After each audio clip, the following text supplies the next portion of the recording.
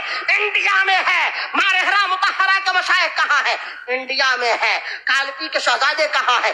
India میں ہے۔ اور بتاؤ، ان تمام خانقاہوں کی نمائندگی کرنے والا امام احمد رضا کہاں ہے؟ ہمارے امیر کہاں ہے؟ ہمارے امام کہاں ہے؟ ہمارا مجدد کہاں ہے؟ انڈیا میں۔ لیکن وہ جو اپنے نام کے آگے برکاتی لکھتے ہیں، قادری لکھتے ہیں، مصباحی لکھتے ہیں، رضوی لکھتے ہیں، چشتی لکھتے ہیں، ان کو ایک نیا دین پروڈکٹ کیا گیا۔ ہالینڈ سے دین آ رہا ہے، اب ہالینڈ سے اسلام کو سمجھا جائے گا، سنیت کو سمجھا جائے گا۔ اس شخص کا نام کچھ اور نہیں۔ اب تک لوگ مولاناؤں سے اور پیروں سے دین سمجھ رہے تھے، اب لوگوں نے ڈاکٹر سے دین سمجھنا شروع کیا۔ ایک شخص ٹیلی ویژن پہ پرکٹ ہوتا ہے، اس کی تمام خوبیاں، اس کے تمام کمالات ٹی وی کے پردے پہ نظر آ رہے ہیں۔ ڈاکٹر طاہر القادری، آپ کے امام کی داڑھی نہ ہو، ایک فتوا نہیں 1000 فتوا آ جائے گا، اس کے پیچھے نماز نہیں ہوتی ہے، لیکن وہ داڑھی مڑانے والا، سر شام کوٹ پینٹ پہن کر کے گھومنے والا، وہ خود بھی پہلے ہی سے ایسا ہی تھا،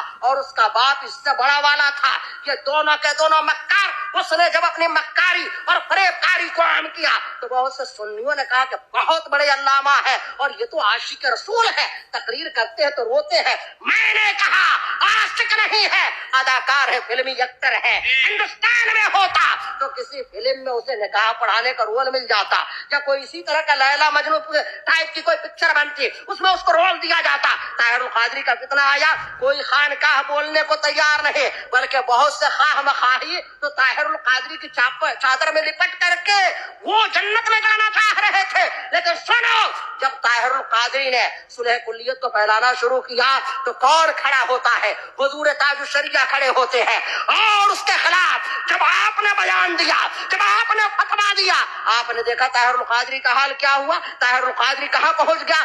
بامبے میں آج سے تقریباً 30 سال پہلے ہمارے سنی بعض علماء نے ایک تنظیم بنائی اور اس تنظیم کا نام رکھا گیا علماء کونسل. کہا گیا کہ اس میں سنی بھی ہوگا، اس میں شیعہ بھی ہوگا، اس میں غیر مقلد بھی ہوگا، اس میں دیوبندی بھی ہوگا. تمام خانقاہیں خاموش ہیں، تمام دارالفتہ خاموش ہیں، تمام مولانا خاموش ہیں، مقرر خاموش ہیں. حضور تاج الشریعہ کو جب یہ بات معلوم ہوتی ہے تو آپ نے فرمایا کہ سنیوں، تم بد مذہبوں سے کیوں میل کر رہے ہو؟ تم آپس میں سنی سے متحد ہو جاؤ. حضور تاج الشریعہ پہ جو لوگ یہ الزام لگاتے ہیں اور ہم لوگوں پہ کہ یہ لوگ کبھی لوگوں کو ملنے نہیں دینا چاہتے، ہم کہتے ہیں کہ سنی سنی سے مل جائے، تم کہتے ہو سنی وہابی سے مل جائے. اسی کو کسی نے کہا تھا کہ مثالے تالے تمبورا الگ یہ سب سے رہتے ہیں، ذرا سی چھیڑ کے دیکھو ملے یہ سب میں رہتے ہیں. بات سنیت کی کرتے ہیں، نام اعلیٰ حضرت کا لیتے ہیں، جہاں نذرانہ چاہیے وہاں تاج الشریعہ کا عرس بھی منا لیتے ہیں. لیکن کہتے ہیں وہابیوں کے ساتھ اٹھے بیٹھیں گے. تم وہابیوں کے ساتھ کہتے ہو کہ ہم جلسہ کریں گے. اگر عوام نے کہا کہ پھر ہم وہابیوں ہی کو چندہ دیں گے، وہابیوں ہی سے مرید ہوں گے، وہابیوں کے مدرسے میں اپنے بچوں کو پڑھائیں گے، آپ کا کیا جواب ہوگا؟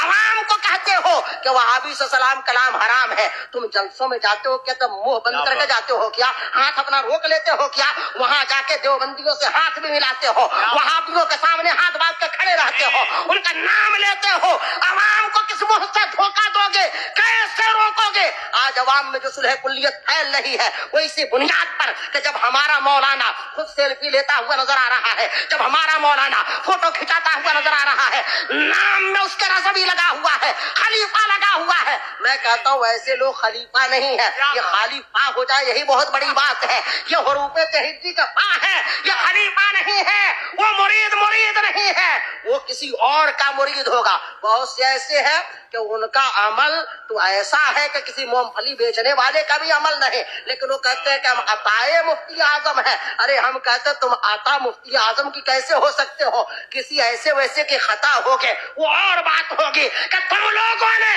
اپنے ناموں میں یہ اچھے اچھے نام رکھ لیے ہیں. جیسے کسی کے گھر بچہ پیدا ہوا، بچہ لنگڑا لولا کالا کلوٹا، اب وہ پہنچا حضرت علامہ مفتی شکیل صاحب کے پاس کباب، کہا کہ حضرت بیٹا ہوا ہے نام رکھ دیجئے. ان کو کیا پتا ہے کہ یہ رکشہ چلانے والے کا بیٹا ہے یا مونگ پھلی بیچنے والے کا بیٹا ہے؟ انہوں نے کہا کہ اس کا نام عالمگیر رکھ دو یا اس کا نام قمر عالم رکھ دو. اب کسی نے دیکھا، اس نے سمجھا کہ قمر عالم کا مطلب بڑا خوبصورت ہوگا، حسین و جمیل ہوگا، لیکن دیکھا تو سر سے پیر تک ایک ہی طرح نظر آ رہا تھا. اسی طرح کچھ لوگوں نے اپنا نام تو اچھا رکھ لیا ہے، کام اچھا نہیں ہے. لکھنؤ میں ایک پولیس والے نے کہا، بہت سارے ہمارے پولیس والے بھائی بیٹھے ہوئے ہیں، پولیس والوں کا بھی دل ہوتا ہے. ان ناؤ کے ایک پولیس والے تھے، انہوں نے لکھنؤ کے مذہبی ماحول پہ تبصرہ کرتے ہوئے کہا کہ حضرت کیا بتائے لکھنؤ کے بارے میں. وہ علاوے میں تھے، کہنے لگے کہ یہاں کا مذہب مسلک تو ایسا ہے کہ پوچھتی کیا ہو میرا مسلک منی، میں شیعوں میں ہوں شیعہ اور سنیوں میں سنی. یعنی بیگم نے پوچھا کہ تم شیعہ ہو تو کہا کہ شیعہ ہے، کہا کہ سنی ہو تو کہا کہ سنی ہے. یعنی جہاں جیسا وہاں ویسا. با مسلمان اللہ اللہ، بابر ہمر رام رام، یہ مسلمان کا طریقہ نہیں. صلح کلیت کا قلعہ حضور تاج الشریعہ نے ایسا قمع کیا ہے کہ آج بھی صلح کلی حیران و پریشان ہے. اللہ تعالی حضور تاج الشریعہ کے فیض و برکات سے ہم سب کو مالا مال فرمائے اور ان کے سچے جانشین قائد ملت. آج بھی ہمارا قائد سویا نہیں ہے بلکہ ایسا جگتا ہوا ہے کہ جس کے اوپر اعلیٰ حضرت کا فیضان جاری ہے، مفتی اعظم کا فیضان جاری ہے، وہ برکتیں جاری ہے. لاکھ لوگ کچھ بھی کہیں لیکن دنیا جانتی ہے کہ شیر کا بیٹا شیر ہوتا ہے، شیر کا بیٹا شیر ہوتا ہے. وہ بادشاہ ہے، ان کے مقابلے میں نہ کوئی پیر ہے. یاد رکھو، اگر کوئی پیر صاحب یا سید صاحب بدعقیدگی کو پھیلائیں گے تو ہم نسب کی بنیاد پہ بدعقیدگی کو برداشت نہ کریں گے. کسی مزار سے، کسی خانقاہ سے اگر حضرت امیر معاویہ کی توہین ہوتی ہے، ابو بکر و عمر کو برا کہا جاتا ہے، ام المومنین کو برا کہا جاتا ہے تو یاد رکھو کہ ہم نے جس طرح وہابیت کا رد کیا ہے، نیچریت کا رد کیا ہے، مودودیت کا رد کیا ہے، اسی طرح رافضیت کا رد کیا ہے، اور ان رافضیوں کا بھی رد کریں گے کہ جو سنیوں کی خانقاہوں میں چھپے ہوئے ہیں۔ میں تو کہتا ہوں کہ ائمہ اہل سنت کو چاہیے کہ آپ اپنی مسجدوں میں تقریریں کریں کہ ان مجاوروں کو ہرگز ایک پیسہ نہ دے، وہاں جو جانور ہے ان جانوروں کو کھانا کھلا دے، لیکن ان درمنگے مجاوروں کو، بے نمازی مجاوروں کو، تاش کھیلنے والے مجاوروں کو، مسلک اعلیٰ حضرت کے باقی مجاوروں کو، امیر معاویہ کو گالیاں دینے والے مجاوروں کو ایک پیسہ نہ دو، ان کے گیسٹ ہاؤس میں نہ قیام کرو، ان کے ہاتھوں سے چادر نہ چڑھواؤ، ان کے ہاتھوں سے آپ لنگر نہ کھلواؤ، اس لیے کہ تمہارے پیسوں سے یہ عیش کرنے والے مسلک اعلیٰ حضرت کے ساتھ غداری کر رہے ہیں، مسلک کی توہین کر رہے ہیں، ہمارے بزرگوں کو غلط کہہ رہے ہیں۔ خواجہ غریب نواز کے دربار میں کوئی مجاور بیٹھا ہو یا کہیں اور بیٹھا ہو، اگر وہ رسول اللہ کے کسی صحابی اور چہیتے کو گالیاں دے گا تو سب خاموش رہ سکتے ہیں، بریلی خاموش نہیں رہے گا، بریلی خاموش نہیں رہے گا۔ سر سوئے روزہ جھکا، پھر تجھ کو کیا، دل تھا ساجد لج دیا، پھر تجھ کو کیا، تیری دوزخ سے تو کچھ چھینا نہیں، خلد میں پہنچا رضا، پھر تجھ کو کیا۔ السلام علیکم ورحمۃ اللہ وبرکاتہ۔ سبحان اللہ، بہت اچھا حضرت اللہ۔